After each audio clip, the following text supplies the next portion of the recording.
Hello les amis, c'est Nanto Valentine pour Philosomix. Dans ce dernier épisode consacré aux meilleurs œufs. Hello les amis, c'est Nanto Valentine pour Hello les amis.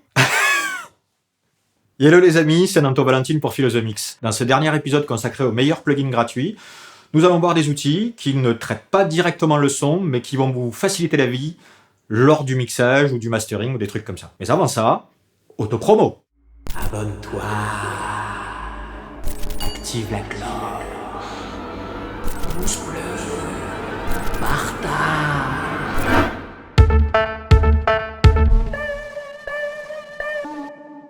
Commençons par des outils simples mais pourtant hyper puissants.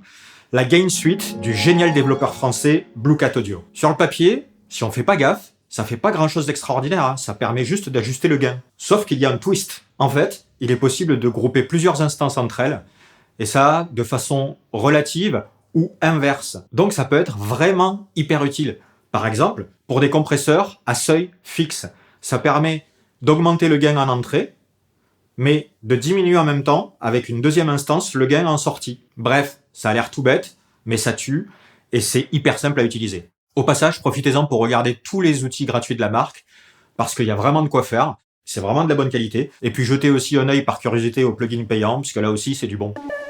La prochaine bestiole est signée Voxengo, il s'agit de Span, un analyseur de spectre avec des options plutôt pas mal. Il est par exemple possible d'écouter en solo certaines zones de fréquence, on peut aussi afficher indépendamment le spectre des canaux gauche et droit, ou des canaux mid et side. Et en étudiant un peu le manuel, on découvre plein d'autres possibilités, comme par exemple le fait de pouvoir visualiser sur une seule fenêtre le spectre de différents signaux. Ça peut être vraiment chouette, par exemple, pour identifier des problèmes de masquage fréquentiel. C'est gratos, et c'est un must.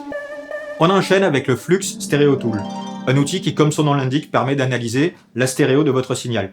C'est chouette pour repérer les problèmes de déphasage, et puis il y a des options qui permettent de travailler l'image stéréo. Autre babiole qui vaut le détour, le Julian Loudness Meter. Il permet de contrôler visuellement vos niveaux LUFS et True Peak. C'est vraiment chouette pour regarder comment évolue la dynamique de votre morceau. Faut pas se mettre martel en tête non plus, mais c'est intéressant de garder un œil sur ce genre de choses. Pour finir, voici un plugin sorti tout récemment, le Wave Observer de Pressplay. De prime abord, on peut se demander à quoi ça sert. Moi, je trouve que c'est plutôt rigolo. Placé en fin de chaîne de traitement, ça permet de visualiser la forme d'onde après traitement. C'est toujours intéressant. Voilà, c'est tout pour aujourd'hui. Avec l'ensemble de cette série, il me semble que je vous ai présenté les outils nécessaires à la réalisation d'un bon mix, et tout ça avec des outils gratuits. Que demande le peuple ? Sur ce,